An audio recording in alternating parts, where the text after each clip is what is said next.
Today, on this episode of Memos from Heaven, we are considering, or we're asking the question, Prophet, where art thou?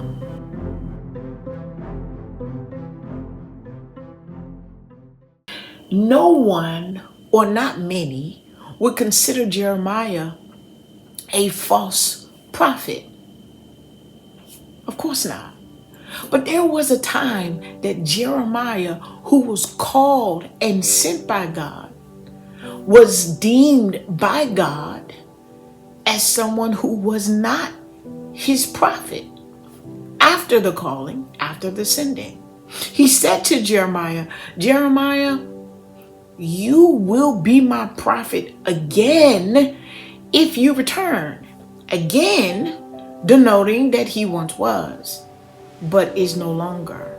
What was this stipulation? Well, he said return. So Jeremiah had disconnected from God, or released himself from what he had previously agreed to do. When did he do that? We quote him saying, "It is like fire shut up in my bones." And people start shouting. But Jeremiah made this statement when he was confessing that he had said that he would no longer say what God wanted him to say. He would no longer deliver the message to who God said to speak to. Speak his message, not Jeremiah. So Jeremiah didn't say, I'm going to say it the way I want to, or I'm going to make it more appealing or more acceptable to the palate so that people could receive. He didn't do that. That's what's done today. That is what's asked today. If you want to be a prophet of God, then you have to say it in a way that is more palatable, more appealing, more acceptable to the people of God. But just like the people of God in that day, we will call someone false because we don't like the message, or we'll say God didn't send you because we don't like the message. Jeremiah didn't either. He said, I'm just not going to say it. Now, I will give him this. He did not decide to say what God wanted him to say in a way that did not, the response wouldn't be persecution. He didn't say it in a way to avoid persecution. He just refused. He had irreverence.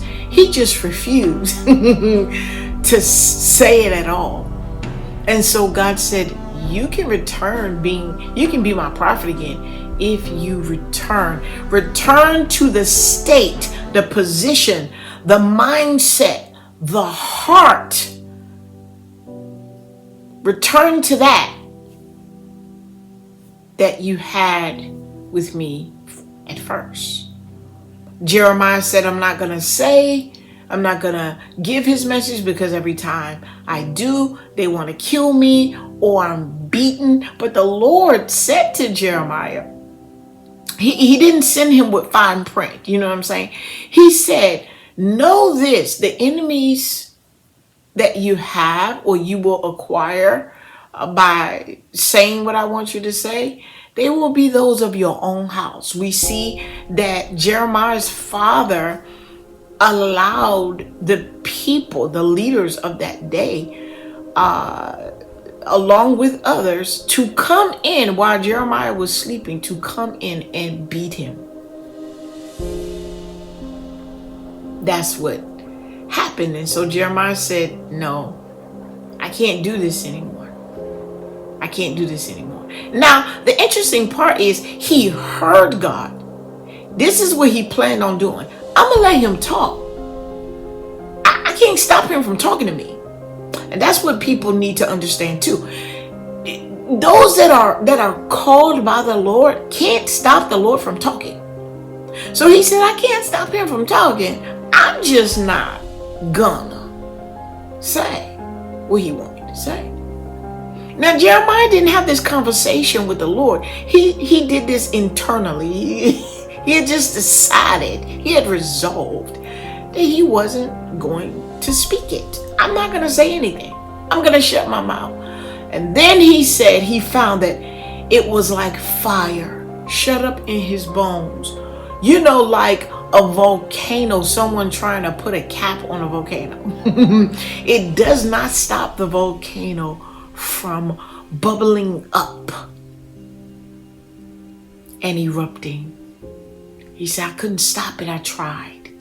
So when people say, it's like just like Jeremiah, fire shut up in my bones. You're saying that you're refusing, but you can't help yourself?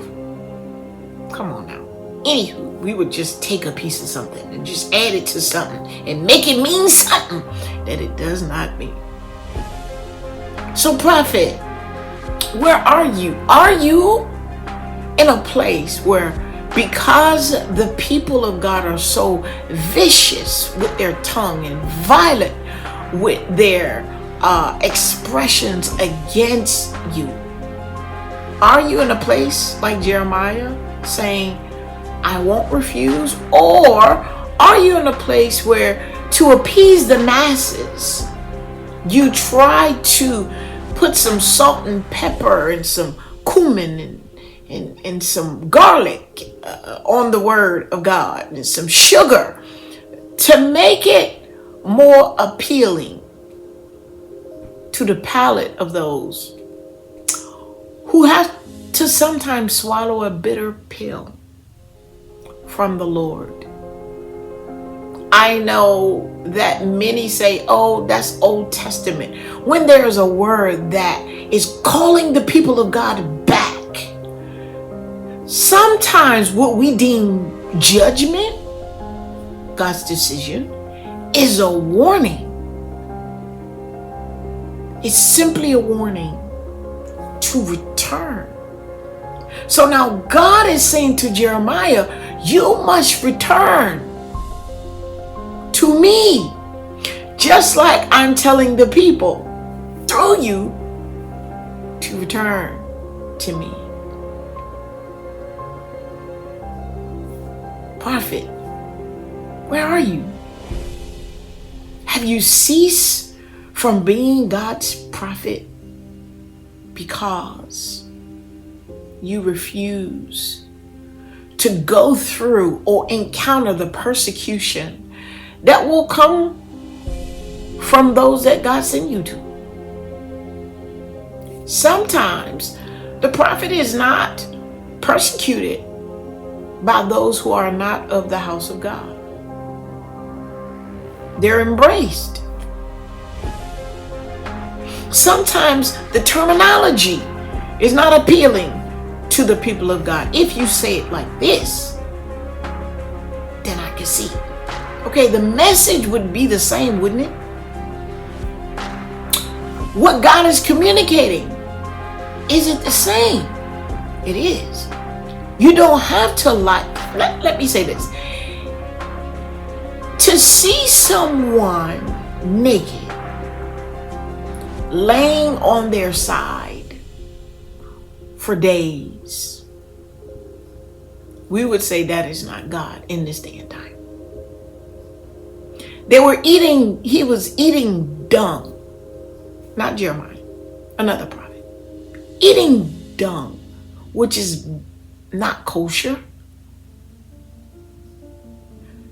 In God communicating his message. What I'm saying is, sometimes the way that the Lord communicates his heart, his mind, his will concerning a matter will not be appealing. If you would respond, he would not have to do it this way. He could just speak to you and you would respond. So the Lord sometimes will send or communicate through a prophet in a way to get your attention. But I digress. Prophet, you must remember that sometimes the Lord is sending you to get the attention of those who have turned away. Because just like you, the message is not appealing. The message offends. The way that God is communicating through you offends. It's not just what you say, but what God is communicating sometimes is what's offensive, not appealing to the people. Where are you, prophet? Are you in agreement with God? God said to Jeremiah, you must not turn to the people,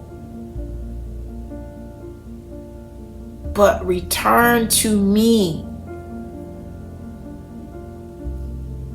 Many prophets have returned to a state that they were in before God called them. I'm not talking about living in sin. I'm saying when the Lord calls you and sends you, your heart is turned towards Him. His message, His word, His heart, His mind, His will become yours. It's connected. Now you feel like He feels. You see it like He see it. But if you return to the people, you'll view what He says like they do. Prophet, where are you? Where are you in your mind? Where are you in your heart? How's your spirit? Jeremiah had to send Baruch. Jeremiah had to send Baruch with a message. Jeremiah is in prison for saying what God said. He writes, he continues to be God's prophet. He just can't say with his mouth now. So he writes it and he sends it by way of Baruch. Baruch did not totally agree with the things that Jeremiah was saying because, well, he didn't like it. Because Baruch aspired to be something in that city, in that space. And if what Jeremiah was saying was true, then his aspirations would never be realized. His ambitions are now seen as selfish, right? Because he wanted something that would never be. But if he withheld this message, maybe there's a chance. But he realized that it would not be. And so he did not deliver the message. He did not change anything that was written. He did not remove any commas, exclamation points, or he did not paraphrase anything. Even though he secretly wanted it to not be true.